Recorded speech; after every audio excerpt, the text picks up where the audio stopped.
بسم اللہ الرحمن الرحیم۔ السلام علیکم ناظرین۔ جنرل عاصم منیر کے چیف آف آرمی سٹاف بننے کے بعد جو سوال سب سے زیادہ اٹھایا جا رہا ہے وہ یہی ہے کہ کیا فوج آئندہ سیاسی مداخلت کرے گی یا آئندہ کبھی سیاست میں مداخلت نہیں کرے گی۔ جیسا کہ آپ کو پتہ ہے، جو آرمی چیف جا رہے ہیں جنرل قمر جاوید باجوہ، انہوں نے فوج کی سیاست میں مداخلت تسلیم کی اور انہوں نے کہا کہ اب ادارے نے فروری سے لے کے یعنی فروری 2022 سے لے کے یہ پالیسی بنائی ہے کہ آئندہ فوج کسی بھی قسم کے سیاسی عمل کا حصہ نہیں بنے گی اور سیاسی مداخلت نہیں کرے گی۔ اور پچھلے 8 مہینوں سے عمران خان صاحب نے اپنی ہر ممکن کوشش کی ہے کہ کسی بھی طرح یہ جو حکومت ہے وہ اپنی مرضی کا آرمی چیف نہ لگا سکے۔ شاید ان کو خدشہ تھا کہ اگر ان کی مرضی کا آرمی چیف آ گیا تو وہ جو ہے ان کی پارٹی کو نقصان پہنچائے گا، اور شاید یہ ان کا خدشہ اس وجہ سے تھا کہ اس سے پہلے جو ہے فوج جو ہے وہ سیاسی مداخلت کرتی رہی ہے۔ لیکن فوج کی جو یہ لیڈرشپ ہے، D G I S P R نے بھی اپنی پریس کانفرنس میں بتایا کہ اگلے 20 سال تک جو آنے والی لیڈرشپ ہے وہ بھی اسی سٹانس پہ کھڑی رہے گی کہ فوج آئندہ سیاسی مداخلت نہیں کرے گی۔ اور اطلاعات کے مطابق جنرل عاصم منیر ان جرنیلوں میں سے تھے جنہوں نے جنرل قمر جاوید باجوہ کو یہ کہا کہ فوج کو آئندہ سیاسی مداخلت بالکل نہیں کرنی چاہیے اور ہمیں اپنی جو آئینی حدود ہیں ان کے اندر رہ کر کام کرنا چاہیے۔ لیکن عمران خان صاحب نے جو ہے وہ اپنی ہر کوشش کی کہ کسی بھی طرح جو ہے جنرل عاصم منیر صاحب جو ہیں وہ چیف آف آرمی سٹاف نہ بن سکیں، کیونکہ انہیں یہ لگتا تھا کہ شاید ان کے اختلافات ہوئے تھے جب وہ ڈی جی آئی ایس آئی تھے، تو اس کی وجہ سے شاید جو ہے جنرل عاصم منیر صاحب کے دل میں کوئی بات عمران خان صاحب کے خلاف ہو۔ لیکن ناظرین، میں آپ کو بتاتا چلوں کہ اطلاعات کے مطابق جو جنرل عاصم منیر صاحب ہیں وہ انتہائی پختہ ذہن کے مالک ہیں اور وہ کسی بھی قسم کی کسی کے بارے میں اپنے دل میں نفرت نہیں رکھتے۔ اور جیسا کہ آپ کو پتہ ہے، اب ان کے ادارے کی بھی یہ پالیسی بن چکی ہے کہ وہ سیاست میں حصہ نہیں لیں گے، تو خان صاحب کو بھی اس چیز کا خیال رکھنا چاہیے کہ وہ اب سیاسی رہنماؤں کے ساتھ بیٹھ کر الیکشن تاریخ طے کرنے کی کوشش کریں، بجائے اس کے کہ وہ نئی اسٹیبلشمنٹ کی طرف جو ہے دیکھیں کہ وہ الیکشن کروا کے دیں یا ان پر زور دیں کہ آپ الیکشن ہمیں کروا کے دیں۔ کیونکہ رانا ثناء اللہ نے بھی آج اپنی پریس کانفرنس میں یہی کہا ہے کہ خان صاحب آپ کو جو ہے الیکشن جو ہے وہ سیاسی قیادت کے ساتھ بیٹھ کے ملے گا، نہ ہی آپ کو اسٹیبلشمنٹ الیکشن لے کر دے گی اور نہ ہی آپ کو پنڈی سے الیکشن ملے گا۔ اس کا یہی مطلب ہے کہ اسٹیبلشمنٹ جو ہے اب وہ نیوٹرل ہو چکی ہے، اس لیے خان صاحب کو چاہیے کہ وہ خود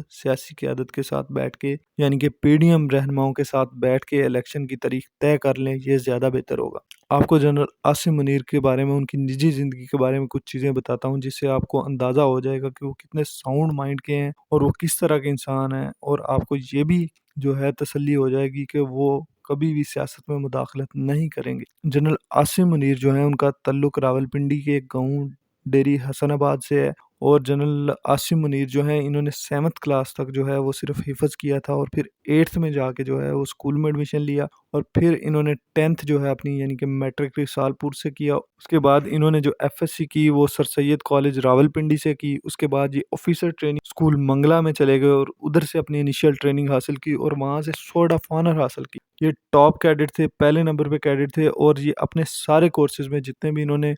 پاکستان آرمی میں کورسز کیے ہیں سب میں ٹاپ کی ہے، اور وہ پاکستان آرمی کے بریلینٹ ترین افسروں میں ان کا شمار ہوتا ہے، اور واحد آرمی چیف ہیں جنہوں نے as a D G military intelligence اور D G I S I بھی کام کیا ہوا ہے۔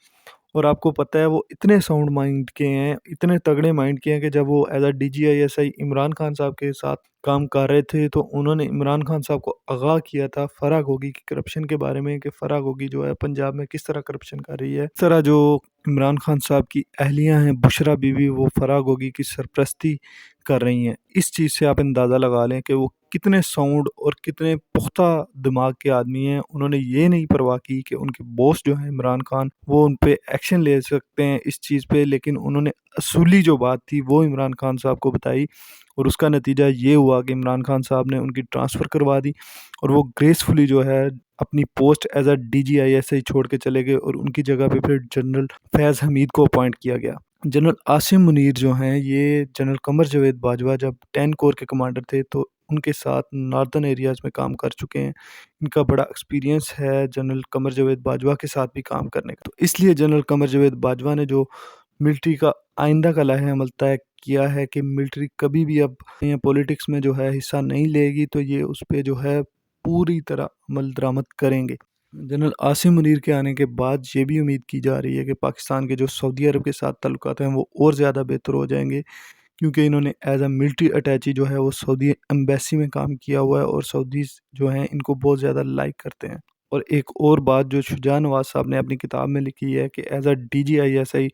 جنرل عاصم منیر صاحب نے جو ہیں جسٹس شوکت عزیز جن کو نوکری سے نکالا گیا تھا ان کو جنرل عاصم منیر نے نکلوایا تھا، لیکن آن دی ادر ہینڈ جو جسٹس شوکت عزیز صدیقی ہیں انہوں نے یہ بتایا ہے کہ مجھے نکلوانے میں جنرل عاصم منیر کا کوئی ہاتھ نہیں تھا، وہ اس وقت ڈی جی آئی ایس آئی نہیں تھے بلکہ جنرل فیض اس وقت ڈی جی آئی ایس آئی تھے، اور اس لیے شجاع نواز صاحب نے جو اپنی کتاب میں ذکر کیا ہے کہ انہیں نکلوانے والے جنرل عاصم منیر تھے وہ بات غلط ہے، اور